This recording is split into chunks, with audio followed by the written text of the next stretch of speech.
जो कल तक कांग्रेस में थे आज बीजेपी में हैं। कल जब ये इंडिया की सरकार बनेगी तो यही 1370 लोग इंडिया में नेतृत्व करने के लिए आएंगे। तो भारत के मूल निवासियों का नेतृत्व का अवसर कब मिलेगा?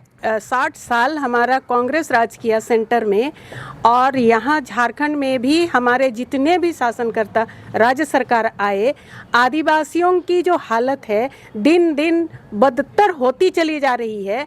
राम जन्मभूमि बाबरी मस्जिद के विवाद में आडवाणी को क्रिमिनल कॉन्स्पिरेसी का पार्ट बनाया। जब क्रिमिनल कॉन्स्पिरेसी का पार्ट बनाया तो उसका सजा कहाँ गया? तो न्याय लोगों को देख कर दिया जाता है। आज आरोप के आधार पे दो मुख्यमंत्री सलाखों के पीछे हैं। जोहार, लोकल खबर में आप सभी का स्वागत है। लोकसभा चुनाव का वक्त है और ऐसे में हम हर समुदाय, हर वर्ग, हर राजनीतिक दल की बातें आप तक पहुंचा रहे हैं।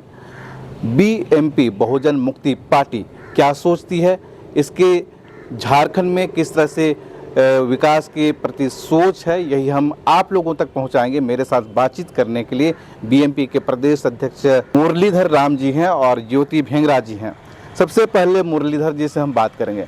मुरलीधर जी बताएंगे, झारखंड में हमेशा से आदिवासियों की ही बात की जाती है क्योंकि यह एक आदिवासी बहुल राज्य है और कहीं ना कहीं आदिवासी जो वोटर हैं चुनावों में ज़्यादा प्रभावित करते हैं। तो दलितों की क्या स्थिति आप देखते हैं? धन्यवाद आपको। और जो ये लोकतंत्र का महापर्व की घोषणा हो गई है और तमाम राजनीतिक पार्टियां, जो प्रस्थापित राजनीतिक पार्टियां हैं, उन लोगों ने जो क्षेत्रीय पार्टियां जो मूल निवासियों की, चाहे वो SC ST OBC माइनॉरिटी के हो, जैसे अगर हम झारखंड में देखें तो झारखंड मुक्ति मोर्चा हेमंत सोरेन के नेतृत्व में आज यहाँ सरकार प्रतिस्थापित है। उसी प्रकार लालू यादव के नेतृत्व में बिहार में राजनीतिक दल प्रतिस्थापित हैं। लेकिन जो राष्ट्रीय दल हैं जिसके अंदर दो गुट बनाया गया, एक इंडिया जिसका नेतृत्व कांग्रेस कर रही है, एक NDA जिसका नेतृत्व बीजेपी कर रहा है।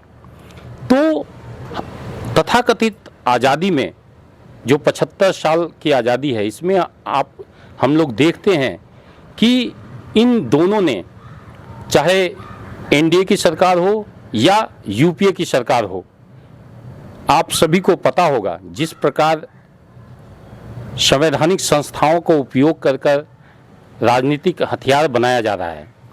तो अगर आप राजनीतिक अध्ययन करेंगे तो आज 1370 से ज़्यादा पूर्व विधायक, पूर्व सांसद या विधायक सांसद जो कल तक कांग्रेस में थे आज बीजेपी में हैं।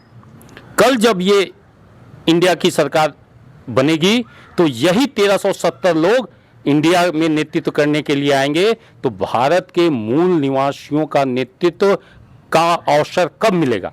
यानी कि पार्टियां बदल जाती हैं, जो नेतृत्व करता है वही रहते हैं, वो चेहरे नहीं बदलते हैं। वो चेहरे नहीं बदलते। और ये दोनों जो राष्ट्रीय पार्टी है, जो क्षेत्रीय दल में मूल निवासियों का नेतृत्व उभरता है, चाहे वो लालू यादव हो, चाहे वो हेमंत सोरेन हो, चाहे वो अखिलेश यादव हो, तो आप देखेंगे चाहे वो उद्धव ठाकरे हो, चाहे वो शरद पवार हो, चाहे वो चंद्रबाबू नायडू हो, इन लोगों को एक राजनीतिक ट्रैप में लाकर और अपने पाले में लाकर इनके नेतृत्व को ध्वस्त किया जाता है। और हम झारखंड में हैं। झारखंड हमारे धरती आबा बिरसा मुंडा की धरती है, शहीद नीलांबर पीताम्बर की धरती है। 165 साल पहले अंग्रेजों के द्वारा बिना मुकदमा चलाए हमारे नीलांबर पीताम्बर को सूली पे लटका दिया गया था। उसी प्रकार आज प्रतिस्थापित मुख्यमंत्री को आरोपों के आधार पर सजा दे दी जा रही है, चाहे वो हेमंत सोरेन का मामला हो या केजरीवाल का मामला हो।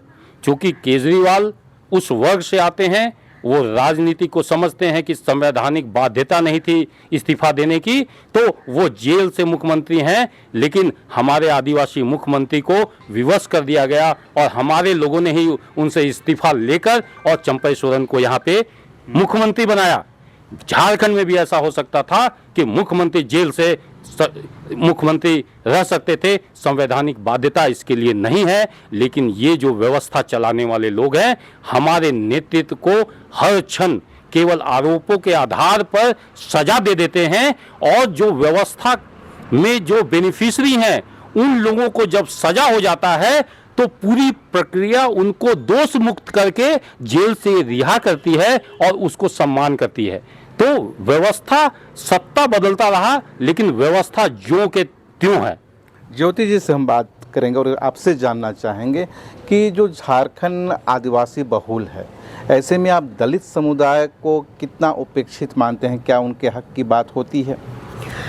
बिल्कुल, जिस समय चुनाव आता है तो सारे बड़े बड़े राजनीतिक पार्टी, विशेषकर कांग्रेस और बीजेपी, मैं इसी रांची और इसी झारखंड की हूँ, जब से सुनने सीखा है, जब से सुन रहे हैं हम, तब से यही सुन रहे हैं कि जितनी पार्टियां ये अनाउंस करती हैं आदिवासियों का उत्थान के लिए, लेकिन प्रूफ है सामने कि 60 साल हमारा कांग्रेस राज किया सेंटर में, और यहाँ झारखंड में भी हमारे जितने भी शासनकर्ता राज्य सरकार आए, आदिवासियों की जो हालत है दिन दिन बदतर होती चली जा रही है।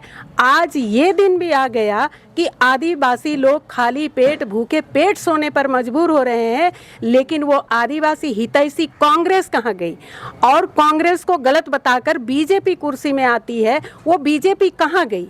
हम दलितों की जानना चाहते हैं क्या दलित, अति दलित में हम लोग बिल्कुल शेड्यूल्ड एरिया से आते हैं। दलित, अति दलित से भी हम लोग शेड्यूल्ड, ये जो शेड्यूल्ड एरिया है, 5वें अनुसूचित क्षेत्र है, this is the 5th scheduled area. हम लोग तो बिल्कुल शेड्यूल्ड हैं, बिल्कुल उपेक्षित लोग हैं। तो आप उनकी बात लेकर के वोट ले लेते हो, लेकिन उनकी हालत, जल जंगल जमीन उनका जीवन है, आप जीवन लूट कर खत्म कर चुके हैं। आज ये भूखे पेट और रोड पे रहने पे मजबूर हैं। ये आदिवासियों का हालत इस झारखंड में है। इसलिए अभी जो चुनाव की बात आप हमारे अध्यक्ष महोदय से पूछ रहे थे, तो अभी हम आपके चैनल के माध्यम से यहाँ की जनता, जो झारखंड के जनता हैं, ST SC OBC, ये तीनों जो झारखंड के बसिंदे हैं, जो 5वें अनुसूचित क्षेत्र में रहते हैं, उनसे हम ये अपील करना चाहेंगे, आपको तीसरा विकल्प लाना ही पड़ेगा। और आपका तीसरा विकल्प के लिए ये BMP आपके सामने है, तो आपको तीसरा विकल्प लाना पड़ेगा। अदरवाइज 75 साल से ये सांप नाथ और नाग नाथ दोनों हैं। एक बार सांप कुर्सी पे, एक बार नाग कुर्सी पे, एक बार सांप कुर्सी पे, एक बार नाग कुर्सी पे, और दोनों ही डसते हैं। और हम आदिवासियों को इतना डसा है, इतना डसा है कि आज हम क्या खाएंगे वो डिसाइड करेंगे, हम क्या पहनेंगे वो डिसाइड करेंगे, हम कहाँ रहेंगे वो डिसाइड करेंगे, किस जमीन में घर बनाएंगे वो डिसाइड करेंगे। ये कंडीशन आज आदिवासियों की झारखंड में हो गई है। इसलिए हमें तीसरा विकल्प लाना ही पड़ेगा। और ये जो BMP है, ST SC OBC भारत के मूलवासी, इनकी संगठन है और इनका पार्टी है। और ST SC OBC का कभी भी ये दोनों पार्टी नहीं सुना है। ये प्रूफ है कि इनका हालत देख लो। OBC की गिनती नहीं करेंगे, OBC की गिनती नहीं करेंगे, जबकि OBC जनसंख्या में सबसे ज्यादा है भारत देश में, और ये मूलवासी है यहाँ के। शेड्यूल कास्ट को तो पता नहीं, इंसान ही नहीं समझते, और आदिवासी तो शेड्यूल्ड हैं, ये तो हमेशा से शेड्यूल्ड हैं। और इनका चिंता कोई नहीं। अभी जंगल, उसको गाली दिया जाता है आपको नेशनल चैनल से, लेकिन किसी मंत्री नेता को दर्द नहीं होता है उसके लिए। अभी रांची लालपुर में आप देखिए, खुलेआम एक डीकू गाली दे रहा है आदिवासी महिलाओं को। किसी नेता मंत्री, कांग्रेस का नेता मंत्री को दर्द नहीं हुआ, JMM का नेता मंत्री को दर्द नहीं हुआ, BJP का नेता मंत्री को दर्द नहीं हुआ। तो अब आपके चैनल के माध्यम से हम अपील करते हैं, हाथ जोड़ के, ST SC OBC लोगों से, कि आप तीसरा विकल्प ढूंढिए, आपके सामने खड़ा है, वामन मेश्राम का हाथ है, वामन मेश्राम का साथ है, जो एक आवाज में लाखों लोगों को नागपुर आरएसएस ऑफिस में जाते हैं, एक आवाज में आपका ईवीएम का विरोध कर रहे हैं। और ईवीएम का विरोध हमारी पार्टी करती है और करती रहेगी। ईवीएम जब तक रहेगा हमारे दुश्मन ही आएंगे और यही हर्ष करेंगे। और इस बार अगर बीजेपी आती है तो हमारा खत्म होना तय है, मनुवादी चल रहा है। आपसे बात करना चाहेंगे, तीसरे विकल्प की बात कर रहे हैं आपके सहयोगी ज्योति जी। तो आपकी जो बीएमपी पार्टी है और ये कहते हैं ये एक विकल्प हो सकता है, तो यहाँ झारखंड में जो बीएमपी है कितना सक्रिय है, क्या तैयारी है? झारखंड के संदर्भ में और पूरे देश के संदर्भ में मैं दो बातें आपके साथ अपने लोगों के को साझा करना चाहूँगा। बहुजन मुक्ति पार्टी 6 दिसंबर 2012 को हम लोगों ने बनाया था और आज जो 18वीं लोकसभा 2024 में होने जा रही है, पूरे देश में बहुजन मुक्ति पार्टी 400 से ज़्यादा लोकसभा सीटों पे कैंडिडेट दे रहा हूं और झारखंड में 14 लोकसभा का और 1 गांडे विधानसभा का भी हमारा बहुजन मुक्ति पार्टी का प्रत्याशी की घोषणा केंद्र की अनुमति के बाद 9 तारीख को संभवतः हम लोग करेंगे। सिर्फ उम्मीदवार ही उतारेंगे या फिर तैयारी भी है? आपका प्रश्न इसी प्रकार का प्रश्न 1984 में मान्यवर कांशीराम के साथ किया जाता था पत्रकारों के द्वारा कि आप जो ये पार्टी बना रहे हैं उसका क्या करेंगे। तो मान्यवर ने साधन विपन्न लोगों के साथ जोड़कर और उन्होंने बाबा साहब अंबेडकर के बाद राजनीतिक रूप से भारत को एक दिशा देने का काम किया और उन्होंने वो प्रयोग सफल करके यूपी में भी दिखाया। उनका जो सपना था जो कि देश में ये प्रयोग को हम सफल करेंगे, आने वाले दिन में बहुजन मुक्ति पार्टी इस सपने को पूरा करेगी।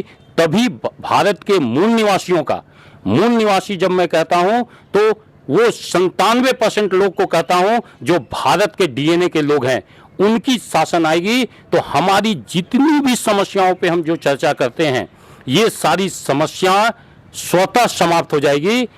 और ये सारी समस्याओं का जड़ है कि मूल निवासियों पर विदेशियों का शासन है और इसके वजह से सारी हमारी समस्याएं हैं। आप देख रहे होंगे जो सत्ताधारी दल आज देश में प्रतिस्थापित है, जब सुप्रीम कोर्ट ने इलेक्टोरल बॉन्ड को गैर संवैधानिक करार दे दिया, देश में अगर हम गैर संवैधानिक काम करेंगे तो कानून हमको सजा देगा या नहीं। तो जिन लोगों ने गैर संवैधानिक काम किया, क्या न्यायालय ने उनके प्रति कोई सजा का प्रावधान किया? इसी प्रकार राम जन्मभूमि बाबरी मस्जिद के विवाद में आडवाणी को क्रिमिनल कॉन्स्पिरेसी का पार्ट बनाया। जब क्रिमिनल कॉन्स्पिरेसी का पार्ट बनाया तो उसका सजा कहां गया? तो न्याय लोगों को देख कर दिया जाता है। आज आरोप के आधार पे 2 मुख्यमंत्री सलाखों के पीछे हैं और जिस प्रकार ईडी, इनकम टैक्स और सीबीआई का प्रयोग किया जा रहा है, वह आने वाले दिन में देश को एक विकट परिस्थिति की ओर लेके जाने का प्रयास मुझे लगता है। चलिए, बहुत बहुत धन्यवाद ज्योति जी और अध्यक्ष जी, दोनों को बहुत बहुत धन्यवाद। हम बात कर रहे थे लोकसभा चुनाव को लेकर इनके क्या विचार हैं। ये लोकतंत्र की खूबसूरती है कि चुनाव के समय में हर कोई अपना उम्मीदवार खड़ा करता है, लोगों तक जाते हैं और वोट भी मांगते हैं। हर अपडेट आप तक पहुंचाएंगे। जुड़े रहिए लोकल खबर के साथ।